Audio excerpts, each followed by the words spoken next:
I'd like to begin by stating that the North American Union, or NAU, is both a national and a personal issue, which will soon directly affect individual people, regular folks like you and me.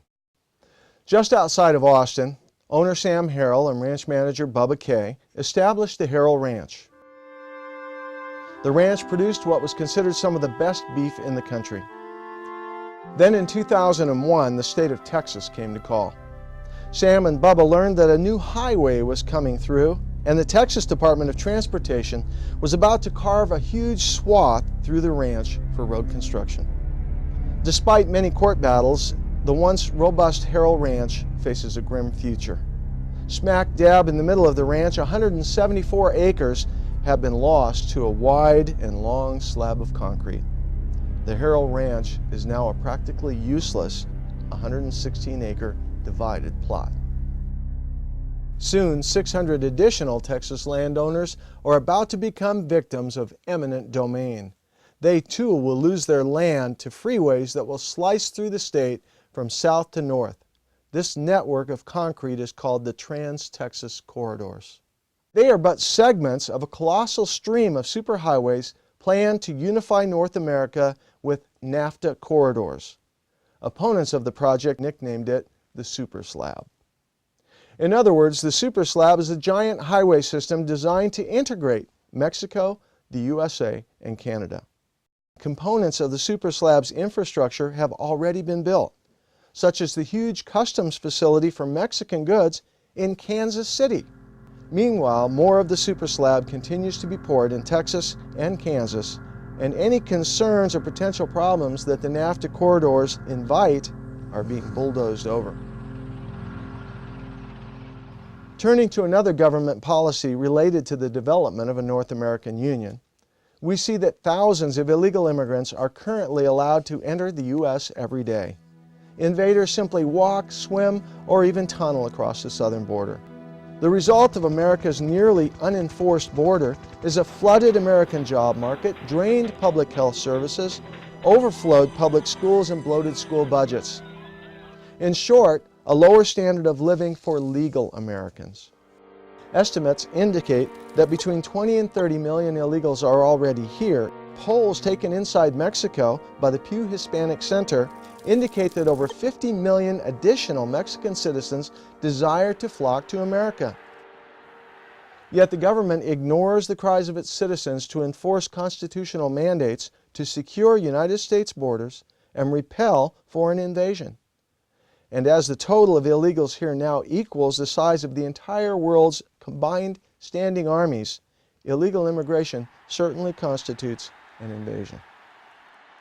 Another major concern is the dire effects government-subsidized global trade pacts, such as the deceptively named free trade agreements, have on our economy. Today, across America, the move towards integration includes massive outsourcing of American jobs and industry to third world populations and to oppressive regimes. And American businesses are simply failing against preferential treatment for China. When we look at manufacturing and the industry sector, we see that they haven't fared any better either. Hundreds of textile mills and other small manufacturing concerns have closed their doors. Small towns, big cities, states, and whole regions are seeing various stages of economic disaster. Even more destructive are the resulting massive unemployment and rapidly dropping wages that we are already witnessing. And NAFTA, the North American Free Trade Agreement, was the launching pad for much of the current situation. When NAFTA took effect, its supporters boasted in the Washington Times that NAFTA would create 200,000 new jobs and expand the manufacturing base throughout the country. Only 17 months later, even the liberal New York Times acknowledged it is expected that the true job loss under NAFTA will reach 1 million by the end of this year. Here's what the Office of the United States Trade Representative says about NAFTA. The Economic Policy Institute has found that between 1994 and 2000, the U.S. lost more than 3 million jobs. perhaps the most alarming component regarding integration comes from America's leadership. It's good to be back at the Council on Foreign Relations. I've been a member for a long time and was actually a director for some period of time. I never mentioned that when I was campaigning for re-election back home in Wyoming. Some politicians and power brokers within the United States government and industry are currently working to create the North American Union through the Security and Prosperity Partnership of North America, or SPP. Consider George Bush, pictured here with Vicente Fox of Mexico. Also present was Prime Minister Paul Martin of Canada. They met at a conference to initiate the first stages of a merger between the U.S., Mexico, and Canada. On behalf of President Bush and the United States, I'd like to welcome my ministerial colleagues. Many of our leaders have knowingly given up power and independence for international dependence or integration. But any agreement which involves a merger on any level with two foreign nations is patently unconstitutional. Any U.S. president should know that this act clearly violates the oath of office to uphold the Constitution and the United States.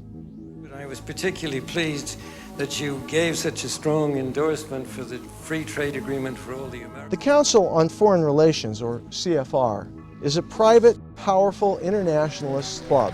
David Rockefeller played a key role in the formation of this geoeconomic center with ideas and with his generosity as well. The Council on Foreign Relations published a document in 2005 titled Building a North American Community. Resting on NAFTA as its source of authority, much of the relationship described by this CFR plan is an expansion of the Security and Prosperity Partnership signed by George W. Bush.